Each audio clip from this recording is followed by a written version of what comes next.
శ్రీమాత్రే నమః.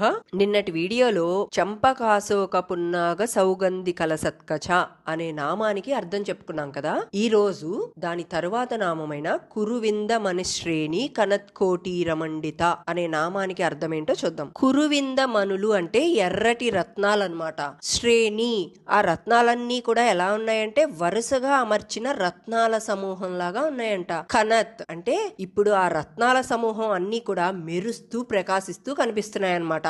కోటీర మండిత, అలాంటి రత్నాలతో అమర్చబడిన కిరీటాన్ని ఇక్కడ అమ్మవారు ధరించారు అని వసిన్యాది వాగ్దేవతలు ఈ నామం ద్వారా అమ్మవారి యొక్క కిరీట వర్ణనని చెప్తున్నారన్నమాట.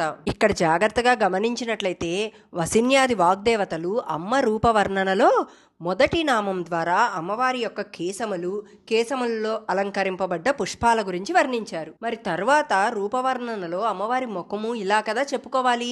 మరి ఆభరణాలని ఎందుకు ఇక్కడ వర్ణించారు అంటే చూడండి,